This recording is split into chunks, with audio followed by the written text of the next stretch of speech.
আমাদেরও রাজ্যেও উড়িষ্যাও দেখলাম যে মহিলাদের নির্যাতন হচ্ছে। অ্যাকচুয়ালি দেখতে পাচ্ছি যা নির্যাতন যা হচ্ছে, যে অপ্রীতিকর ঘটনা ঘটছে, রাজ্য সহ সারা দেশে তার জাস্টিস পাওয়া যাচ্ছে না। সেই জন্যই কি এই অপ্রীতিকর ঘটনা একেবারে ঘটেছিল?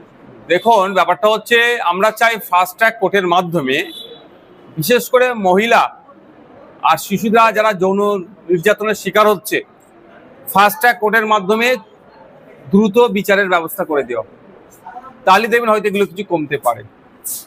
দুর্ভাগ্য, যখন কোনো অনৈতিক ঘটনা ঘটে যাচ্ছে, crime against women or child, তখন আমরা কি দেখছি? শাসক দল সেই ছেলেগুলোকে বাঁচানোর চেষ্টা করছে।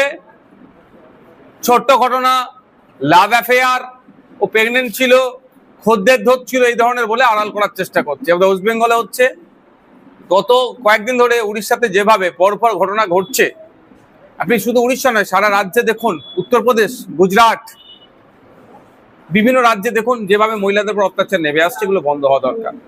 মহিলা নির্যাতনে সারা পৃথিবীর যে দেশগুলো আছে, আমাদের দেশের অবস্থান কোন জায়গায় দেখলে দেখা যাবে যে বৃহত্তর গণতন্ত্রে মহিলা বা শিশু সব এবং নাগরিক সুরক্ষিত নয়, যেটা মোটেও বাঞ্ছনীয় নয়।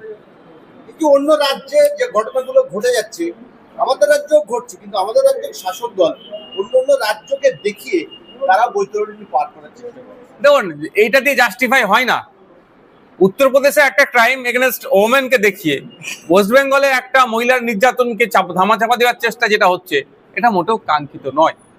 আমাদের ওয়েস্ট বেঙ্গলের কথা আমি যদি বলি, একদিন আমি আইনসভার সদস্য হিসেবে বলতে পারি যে আমরা চাইবো আমাদের ওয়েস্ট বেঙ্গলে এই মহিলা নির্যাতন থেকে শুরু করে শিশুদের উপরে যে নির্যাতন হচ্ছে, এগুলো বন্ধ হওয়া দরকার। আমরা বন্ধ করার পরে আমরা বলতে পারবো যে ওয়েস্ট বেঙ্গলের রেট এখন এখানে এসে পৌঁছেছে, আর 2011-তে এই রেট ছিল, 2025-এ এই পৌঁছেছে, তখন অন্য রাজ্যকে আমরা উদাহরণস্বরূপ দেখাতে পারি। কিন্তু দুর্ভাগ্য আমাদের, আমরা সেটা হচ্ছে না। উল্টে আমাদের রাজ্যে যে ঘটনা ঘটে যাচ্ছে, অন্য রাজ্যকে ঘটনাকে দেখিয়ে ধামাচাপা দেওয়ার চেষ্টা হচ্ছে, ফলে ব্যর্থতাকে ঢাকা দেওয়ার জন্য অন্য রাজ্যকে আমরা টেনে নিয়ে আসছি। 10 তারিখে আমরা দেখলাম যে তৃণমূলেরই নেতা একজন রেজ্জাক খান খুন হয়েছে, সেই নিয়ে ভাবার উত্তেজনা ইতিমধ্যেই শেষ হয়নি। আমরা আজকে দেখলাম, আজকে যে সভায় আপনি উপস্থিত হয়েছে, সেই সভার ফেস্টুন ব্যানার ছাড়া কি করলেন? দেখুন, দুষ্কৃতীরা ছেড়েছে, আমি এর থেকে বেশি এখন বলবো না। অফিসার এসেছিলেন একজন, আমার সাথে কথা বললেন, তাকে বিষয়টা বললাম, আমাদের লিখিত অভিযোগ দায়ের হচ্ছে। আমি একটা কথা বললাম যে আপনারা জানেন এখানে একটা রাজনৈতিক দলের কর্মসূচি হবে, স্বাভাবিকভাবে এখানে প্রোটেক্ট করা দরকার ছিল, অর্থাৎ এখানে আপনাদের ফোর্সের চাই সিভিক ভলেন্টিয়ার হোক বা কনস্টেবল রাখা দরকার ছিল। সেই বিষয়টা তিনি যে উত্তরটা দিলেন, আমাকে সে তত পছন্দ লাগেনি। তারপরেও বলছি, দুষ্কৃতীরা এসে রাতের অন্ধকারে আমাদের এখানে অঞ্চল, পোলরহাট 1 নম্বর অঞ্চল, পোলরহাট 2 নম্বর অঞ্চলে আজকে অঞ্চল সম্মেলন আছে, অর্থাৎ রাজনৈতিক একটা কর্মসূচি আছে, ইন্টারনাল কর্মসূচি। আমাদের যারা প্রতিনিধি আসবেন তাদেরকে স্বাগত জানানোর জন্য এই অভ্যর্থনা কমিটির পক্ষ থেকে একটা তোরণ করা হয়েছিল, একটা গেট করা হয়েছিল। রাতের অন্ধকারে কিছু দুষ্কৃতী এসে সেটাকে ছিঁড়ে দেয়। এবার কে বা কারা, তাদের পলিটিক্যাল অ্যাফিলিয়েশন কি, আমি এক্ষুনি বলতে পারবো না, বা আমি হাত গুনাকে বিশ্বাস করি না, বা আমি হাত গুনতে পারি না। এটা প্রশাসনের কাজ হচ্ছে। যে বা যারা এই ব্যানারকে, গেটকে ছিঁড়ে অস্থিরতার পরিবেশ তৈরি করতে চেয়েছিল, হিংসার পরিবেশ তৈরি করতে চেয়েছে, আমরা তাদের ফলে তো পা দেব না। তাদের বিরুদ্ধে কঠোর ব্যবস্থা প্রশাসনকে নিতে হবে। এই প্রশাসন দেখুক, বা রাজ্য সরকার দেখুক, বা প্রধান দল, শাসক দল দেখুক, যে পশ্চিমবাংলায় গণতন্ত্রটা কিভাবে, শাসক দলের যিনি চিফে আছেন দেখুক যে পশ্চিমবাংলার গণতন্ত্রকে কিভাবে গলা টিপার চেষ্টা হচ্ছে। গণতন্ত্রের বিরোধীরা যত শক্তিশালী থাকবে, ডেমোক্রেসি ততটাই সুরক্ষিত থাকবে। কিন্তু দুর্ভাগ্য আমাদের, কি রাজ্য সরকার কি কেন্দ্র সরকার দেখুন, সবসময় অপোজিশনের গলা টুটিকে টিপে ধরার চেষ্টা করছে, অর্থাৎ ডেমোক্রেসিকে দুর্বল করার চেষ্টা করছে। আমরা এটা হতে দেব না। আমাদের সর্বোচ্চ দিয়ে ডেমোক্রেসিকে শক্তিশালী আমরা করব। উত্তরপ্রদেশে একজন সেনাকে আক্রমণ করা হলো, আধা সামরিক বাহিনীর তিনি একজন জওয়ান ছিলেন, যতটুকু খবর দেখতে পেয়েছি। তারপরে ওই এনে যখন যাচ্ছিল, তারা আক্রমণ চালিয়েছে। শুধু এটা নয়, সরকারি সম্পত্তি, বেসরকারি সম্পত্তি, ভিন্ন বিশেষ ধর্মের মানুষকে দেখে আক্রমণ করছে। এটা ধর্মের নামে উন্মাদনা ছড়ানো হচ্ছে। ধর্ম এটা কোনোদিন করতে পারমিট দেয় না। প্রত্যেকটা ধর্মের শেষ কথা দেখবেন, সে শান্তির কথা বলছেন, সৌহার্দ্যের কথা বলছেন, ধৈর্যের কথা বলছেন। কিন্তু আমরা কি দেখছি? একটা বিশেষ ধর্মকে সামনে রেখে, বিশেষ পোশাককে সামনে রেখে যে বিশৃঙ্খলা ছড়াচ্ছে, সেটা তার ধর্ম যেমন পারমিট করে না, সংবিধানও পারমিট করে না। এখন দেখার বিষয় তাদের বিরুদ্ধে কি আইনত ব্যবস্থা নেয়। গতকাল শওকত মোল্লা এক মিটিং থেকে বলছেন যে রাজ্জাক খান খুনে যারা দোষী, যাদের বিজয়গঞ্জ বাজারে দোকান আছে, সেই জায়গাগুলো গরিবদের মধ্যে বন্টন করে দেওয়া। শওকত মোল্লা কি আইনের ঊর্ধ্বে নাকি? যদি এ কথা বলে থাকে, চরম অন্যায় বলেছে। যারা দোষ করেছে, ভারতের বর্ষের যে আইন বিচার ব্যবস্থা, কোর্ট আদালতের মাধ্যমে যদি আমি ফাঁসির দাবি চাইবো, সর্বোচ্চ শাস্তির আমি দাবি চাইবো, সেটা হোক। কিন্তু তাদের অর্জিত অর্থে যদি দোকান থেকে থাকে, জায়গা থেকে থাকে, আপনি কেড়ে নিতে পারেন। আপনি কি যোগী আদিত্যনাথের মতো বুল্ডুজারদের পক্ষে আসছে? না বিজেপির সাথে যে আপনারা ঘর করছেন তৃণমূল, সেটা কি তার ইফেক্ট এখানে হচ্ছে? মন পাওয়ার জন্য, পরিবারের মন পাওয়ার জন্য, ভাঙড়ের মানুষের মন পাওয়ার জন্য এই ধরনের অবাঞ্ছিত মন্তব্য করছে। এটা চরম অবাঞ্ছিত মন্তব্য। যে খুন করেছে তার সর্বোচ্চ শাস্তি হোক, এটা চাইবো।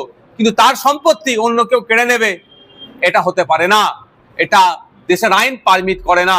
এবার শওকত মোল্লা সাহেব যে কথা বলছে, এর সাথে তৃণমূল কংগ্রেস সহমত কি কথার সাথে সহমত নয়? তৃণমূল কংগ্রেসের বড় নেতৃত্ব যারা আছে, হাইকমান্ড আছে, তাদেরকে আপনারা একটু জিজ্ঞাসা করুন। তিনি বলছেন তো যে প্রশাসনের সাথে আমার কথা হয়, প্রশাসনের সাথে কথা হলে এরকম আইন, আমি ভাই বিএনএসএস আমি যতটুকু পড়েছি, এই ধরনের কোনো জায়গায় বলা নাই কেউ খুন করলে তার জায়গা কেড়ে নিতে হবে। তাহলে নতুন করে পশ্চিমবাংলার মধ্যে ক্যানিংকে আলাদা দেশ যদি উনি ঘোষণা করে দেন, যে আলাদা দেশ ক্যানিং, এই আর ভাঙড়টা ওনার জন্য এখন যদি দায়িত্ব পেয়েছে, ভাঙড়কে হয়তো আলাদা দেশ আগামী দিনে ঘোষণা করবে। তাই ক্যানিং এর আলাদা সংবিধান, ক্যানিং এর আলাদা আইপিসি সিআরপিসির পরিবর্তে যে এখন বিএনএসএস করেছে, আলাদা করেছে। তাহলে ওনার যেটা আইনের বই আছেন, তো ওনার কাছে তাহলে আইনের বই এই ধরনের যদি উনি করে রাখেন, সেটা উনি বলুক। তবে এই ধরনের যদি করে থাকেন, উনি দেশের দেরি ছাড়া আর কিছু হতে পারেন না। শেষ প্রশ্ন করবো, আমরা দেখতে পাচ্ছি রেজ্জাকটা খুনে বেশ কয়েকজন গ্রেপ্তার হয়েছে, 60 জন মতো। তারপর থেকে ভাঙড়ের তৃণমূলের শীর্ষ নেতৃত্ব আত্মগোপন প্রবঞ্চনা আমরা দেখতে পাচ্ছি। তাদেরকে সচরাচর দেখা যাচ্ছে না আগের মতো। তারা আগে যেভাবে বাক্য বিনিময় করতো, সেগুলো আর দেখা পাওয়া যাচ্ছে। এই খুনের সাথে যারা অ্যারেস্ট হয়েছে, এরা হয়তো খুন করেছে, আর যারা খুন করতে বলেছে তারা এখন অ্যারেস্ট হয়নি। দুটো কারণ, কেন খুন হয়েছে এটা খুঁজে বার করতে হবে। আর একটা হচ্ছে কারা খুন করার নির্দেশ দিল। আমি আবারও বলছি, শওকত সাহেব ওই দিনকে রেজ্জাক খানের ডেড বডির সামনে গিয়ে দাঁড়িয়েছিল 10 তারিখ রাত্রে। Right side, left side, front side, back সাইডে যারা দাঁড়িয়েছিল শওকত সাহেবকে ঘিরে, তাদের মধ্যে অনেকে খুনি হতে পারে যদি সঠিক তদন্ত হয়। Thank you. আরাফুল ইসলামের ছেলে পুত্র হাকিমুল ইসলাম, তিনি নিরপরাধে তিনি প্রশাসনের জানিয়েছেন। হাকিমুল সাহেব দেখছেন তার দলের ছোট বড় মেজর সেজর নেতারা নিরাপত্তা পেয়ে যাচ্ছে, তিনি কেন পাবেন না? সেই জন্য চালিয়েছে। তবে যদি ওনার উপরে আক্রমণ হওয়ার কোনো সম্ভাবনা থাকে, প্রশাসনে অবশ্যই আশা করব তিনি এসবি আইবি যারা ডিআইবি আছে, তারা দেখবেন থ্রেট কতটা আছে, নিরাপত্তা রক্ষী দেবে। তবে একটা কথা বলি, নিরাপত্তা রক্ষী দিয়ে সমস্যার সমাধান হয় না। কত নিরাপত্তা রক্ষী দেবে? কজনকে দেবে? ভাঙড়ের প্রত্যেকটা নেতা তো চাইবে, আইএসএফ এর প্রত্যেকটা নেতাকে তাহলে দিতে হবে। যাদেরকে এই গুন্ডামস্তানগুলোকে ধরে জেলের মধ্যে রেখে দিলে নিরাপত্তা রক্ষী দেওয়ার প্রয়োজন বোধ হবে না। ভাঙড়ের চিরুনি তল্লাশি হোক, ক্যানিং পূর্বের চিরুনি তল্লাশি হোক, সেন্ট্রাল ফোর্স, স্টেট ফোর্স দিয়ে ওষুধ। আমি তো ভাঙড়ের বিধায়ক হিসাবে ভাঙড়ের মানুষের আমি শান্তি চাই। ভাঙড়ের মানুষ শান্তিতে থাকুক, অবৈধ অস্ত্র শস্ত্র সব উদ্ধার হোক। Thank you. 21শে জুলাই প্রস্তুতিতে আমরা দেখতে পাচ্ছি ভাঙড়ের বেশ কয়েকটা প্রাইমারি স্কুলে বন্ধ করে শাসক দল সেই জায়গায় মিছিল করছে। আরে পরীক্ষা পিছিয়ে দিচ্ছে, এটা মানবতা বিরোধী, শিক্ষা বিরোধীরা। এরা তো কোনোদিন শিক্ষা চায় না। এদের দলটা আলাদা।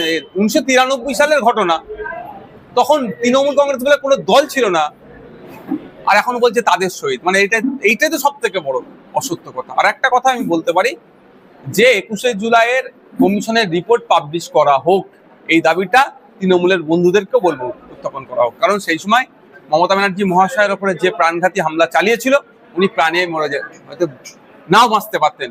সিরাজুল হক মন্ডল বলে যে ছেলেটি পুলিশের কনস্টেবল ছিল, পুলিশের একজন তিনি কর্মী ছিলেন, তিনি সামনে দাঁড়িয়েছিলেন, তার ঊর্ধ্বতন অফিসারের দিকে বন্দুক তাক করে যে এই মারামারি মার বন্ধ হোক মমতা ব্যানার্জির ওপরে, নালে গুলি করে দেবো। ফলে একটা বড় ইতিহাস আছে, কিন্তু সেই সিরাজুল হক মন্ডল আজকে কোথায়, তার বর্তমানে স্ট্যাটাস কি সেটাও আপনারা খুঁজুন। ধন্যবাদ।